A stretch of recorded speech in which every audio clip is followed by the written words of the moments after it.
श्री पितृस्तोत्रम् अर्चितानां मूर्तानां पितॄणां दीप्ततेजसां नमस्यामि सदा तेषां ध्यानिनां दिव्यचक्षुषाम्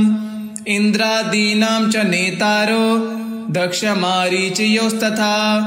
सप्तऋषीणां तथान्येषां तान् नमस्यामि कामदां मन्वादीनां च नेतारः सूर्याचन्द्रमनुस्तथा तान् नमस्यामहं सर्वान् पितॄनप्युदधावपि नक्षत्राणां ग्रहाणां च वाव्ययोर्नभस्तथा ध्यावा पृथिवीभ्योश्च तथा नमस्यामि कृताञ्जलिः देवऋषीणां जनित्रंश सर्वलोक नमस्कृताम् अक्षयस्य सदा दात्रन् नमस्येऽहं कृताञ्जलिः प्रजापतेः कश्यपाय सोम्याय वरुणाय च योगेश्वरे भयश्च सदा नमस्यामि कृताञ्जलिः नमो गणेभ्यः सप्तभयस्तथा लोकेषु सप्तसु स्वयंभुवे नमस्यामि ब्रह्मणे योगचक्षुषे सोमाधारान् पितृगणान् योगमूर्तिधरांस्तथा नमस्यामि तथा सोमं पितरां जगतामहम् अग्निरूपांस्तथैवान्यान् नमस्यामि पितॄनहम् अग्निशोमयं विश्वं यद् एतदशेषतः ये तु तेजसी ये चेते सोमसूर्याग्निमूर्तयः जगत्स्वरूपिणश्चैव तथा ब्रह्मस्वरूपिणः तेभ्योऽखिलेभ्यो योगिभ्यः पितृभ्यो यता मनसः नमो नमो नमस्तेस्तु प्रसीदन्तु स्वदाभुज अर्चितानां मूर्तानां पितॄणां दीप्ततेजसां नमस्यामि सदा तेषां ध्यानिनां दिव्यचक्षुषाम् इन्द्रादीनां च नेतारो दक्षमारीचयोस्तथा सप्तऋषीणां तथान्येषां तान् नमस्यामि कामदां मन्वादीनां च नेतारः सूर्याचन्द्रमनुस्तथा तान् नमस्यामहं सर्वान् पितॄनप्युदधावपि नक्षत्राणां ग्रहाणां च वाव्ययोर्नभस्तथा ध्यावा पृथिवीभ्योश्च तथा नमस्यामि कृताञ्जलिः देवऋषीणां जनित्रंश सर्वलोक नमस्कृताम् अक्षयस्य सदा दात्रन् नमस्येऽहं कृताञ्जलिः प्रजापतेः कश्यपाय सोम्याय वरुणाय च योगेश्वरे भयश्च सदा नमस्यामि कृताञ्जलिः नमो गणेभ्यः सप्तभयस्तथा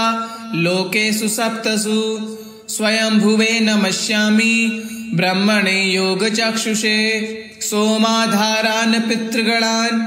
योगमूर्तिधरांस्तथा नमस्यामि तथा सोमं पितरां जगतामहम् अग्निरूपांस्तथैवान्यान् नमस्यामि पितॄनहम् अग्निशोमयं विश्वं यद् एतदशेषतः ये तु तेजसी ये चेते सोमसूर्याग्निमूर्तयः जगत्स्वरूपिणश्चैव तथा ब्रह्मस्वरूपिणः तेभ्योऽखिलेभ्यो योगिभ्यः पितृभ्यो यता मनसः नमो नमो नमस्तेस्तु प्रसीदन्तु स्वदाभुज अर्चितानां मूर्तानां पितॄणां दीप्ततेजसां नमस्यामि सदा तेषां ध्यानिनां दिव्यचक्षुषाम् इन्द्रादीनां च नेतारो दक्षमारीचयोस्तथा सप्तऋषीणां तथान्येषां तान् नमस्यामि कामदां मन्वादीनां च नेतारः सूर्याचन्द्रमनुस्तथा तान् नमस्यामहं सर्वान् पितॄनप्युदधावपि नक्षत्राणां ग्रहाणां च वाव्ययोर्नभस्तथा ध्यावा पृथिवीभ्योश्च तथा नमस्यामि कृताञ्जलिः देवऋषीणां जनित्रंश सर्वलोक नमस्कृताम् अक्षयस्य सदा दात्रन् नमस्येऽहं कृताञ्जलिः प्रजापतेः कश्यपाय सोम्याय वरुणाय च योगेश्वरे भयश्च सदा नमस्यामि कृताञ्जलिः। नमो गणेभ्यः सप्तभयस्तथा लोकेषु सप्तसु स्वयंभुवे नमस्यामि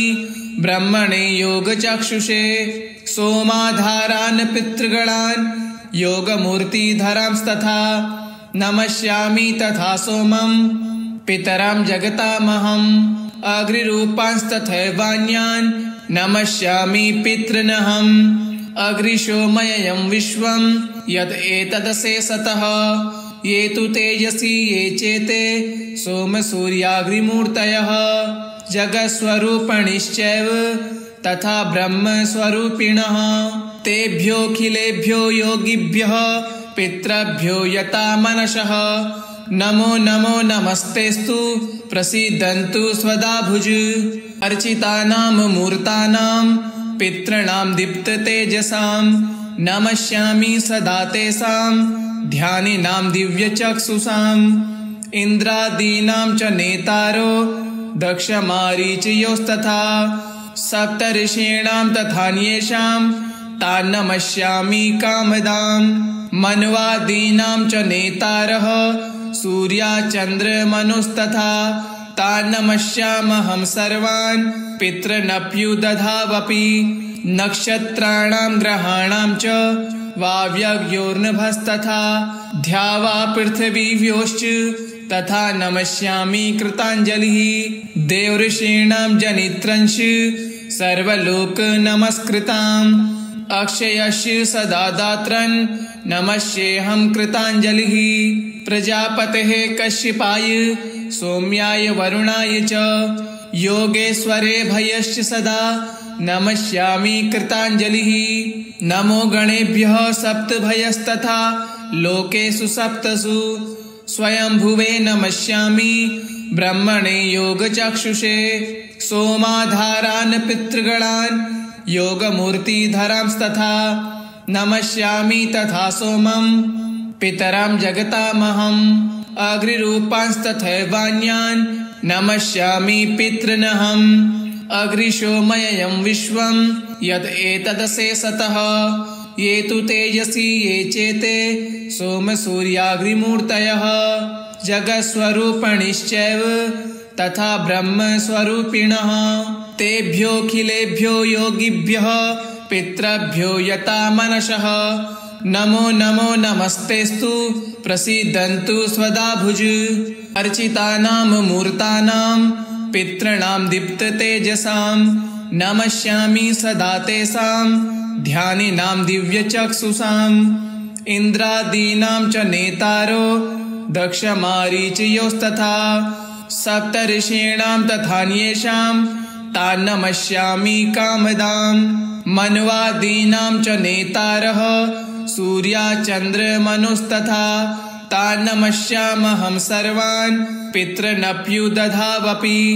नक्षत्राणां ग्रहाणां च वाव्ययोर्नभस्तथा ध्यावा पृथिवीव्योश्च तथा नमस्यामि कृताञ्जलिः देवऋषीणां जनित्रंश सर्वलोक नमस्कृताम् अक्षयस्य सदा दात्रन् नमस्येऽहं कृताञ्जलिः प्रजापतेः कश्यपाय सौम्याय वरुणाय च योगेश्वरे भयश्च सदा नमस्यामि कृताञ्जलिः नमो गणेभ्यः सप्तभयस्तथा लोकेषु सप्तसु स्वयंभुवे नमस्यामि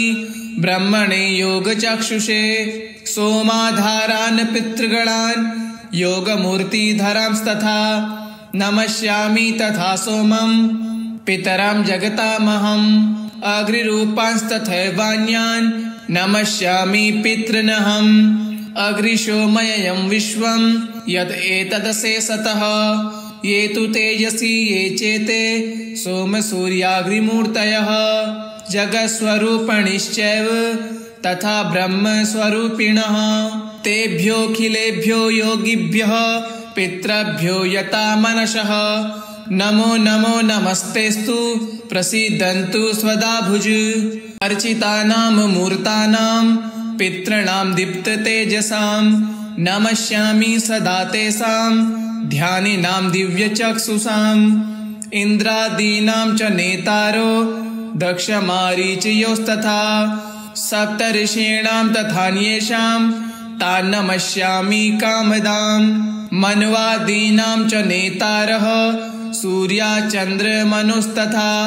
तान् नमस्यामहं सर्वान् पितॄनप्युदधावपि नक्षत्राणां ग्रहाणां च वाव्ययोर्नभस्तथा ध्यावा पृथिवीभ्योश्च तथा नमस्यामि कृताञ्जलिः देवऋषीणां जनित्रंश सर्वलोक नमस्कृताम् अक्षयस्य सदा दात्रन् नमस्येऽहं कृताञ्जलिः प्रजापतेः कश्यपाय सोम्याय वरुणाय च योगेश्वरेभ्यश्च सदा नमस्यामि कृताञ्जलिः नमो गणेभ्यः सप्तभयस्तथा लोकेषु सप्तसु स्वयंभुवे नमस्यामि ब्रह्मणे योगचक्षुषे सोमाधारान् पितृगणान् योगमूर्तिधरांस्तथा नमस्यामि तथा सोमं पितरां जगतामहम् अग्निरूपांस्तथैवान्यान् नमस्यामि पितॄनहम् अग्निशोमयं विश्वं यद् एतदशेषतः ये तु तेजसी ये चेते सोमसूर्याग्निमूर्तयः जगत्स्वरूपिणश्चैव तथा ब्रह्मस्वरूपिणः तेभ्योऽखिलेभ्यो योगिभ्यः पितृभ्यो यता मनसः नमो नमो नमस्तेस्तु प्रसीदन्तु स्वदाभुज अर्चितानां मूर्तानां पितॄणां दीप्ततेजसां नमस्यामि सदा तेषां ध्यानिनां दिव्यचक्षुषाम्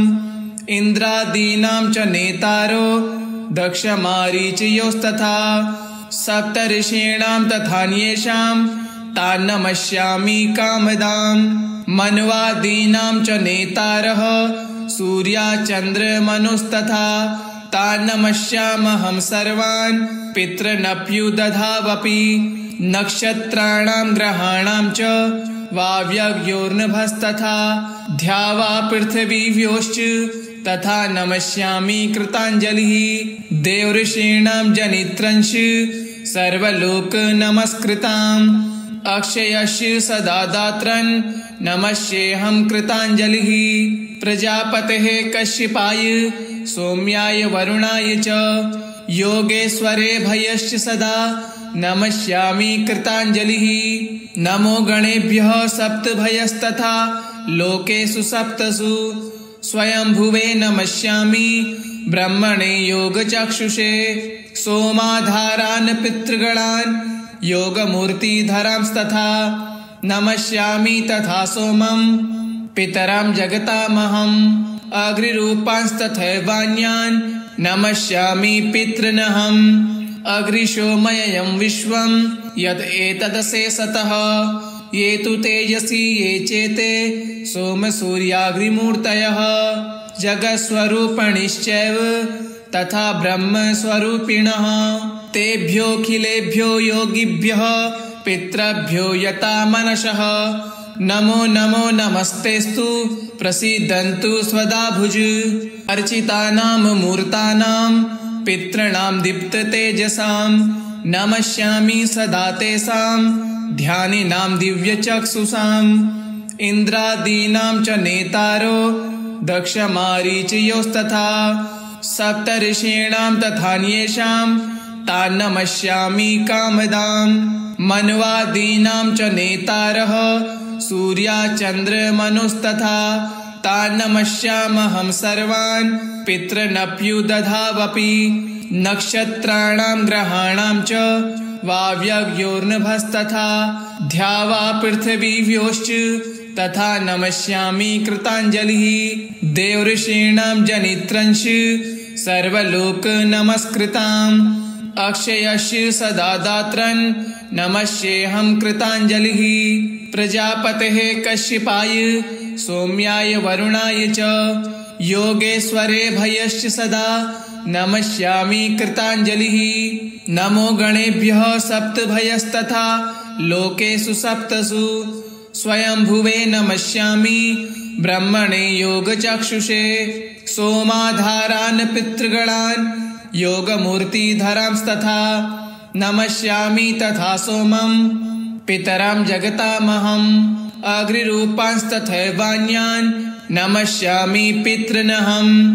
अग्निशोमयं विश्वं यत् एतदशेषतः ये तु तेजसी ये चेते सोमसूर्याग्निमूर्तयः जगत्स्वरूपिणश्चैव तथा ब्रह्मस्वरूपिणः तेभ्योऽखिलेभ्यो योगिभ्यः पितृभ्यो यता मनसः नमो नमो नमस्तेस्तु प्रसीदन्तु स्वदाभुज अर्चितानां मूर्तानां पितॄणां दीप्ततेजसां नमस्यामि सदा तेषां ध्यानिनां दिव्यचक्षुषाम् इन्द्रादीनां च नेतारो दक्षमारीचयोस्तथा सप्तऋषीणां तथान्येषां तान् नमस्यामि कामदां मन्वादीनां च नेतारः सूर्याचन्द्रमनुस्तथा तान् नमस्यामहं सर्वान् पितॄनप्युदधावपि नक्षत्राणां ग्रहाणां च वाव्ययोर्नभस्तथा ध्यावा पृथिवीभ्योश्च तथा नमस्यामि कृताञ्जलिः देवऋषीणां जनित्रंश सर्वलोक नमस्कृताम् अक्षयस्य सदा दात्रन् नमस्येऽहं कृताञ्जलिः प्रजापतेः कश्यपाय सौम्याय वरुणाय च योगेश्वरेभ्यश्च सदा नमस्यामि कृताञ्जलिः नमो गणेभ्यः सप्तभयस्तथा लोकेषु सप्तसु स्वयंभुवे नमस्यामि ब्रह्मणे योगचक्षुषे सोमाधारान् पितृगणान् योगमूर्तिधरांस्तथा नमस्यामि तथा सोमं पितरं जगतामहम्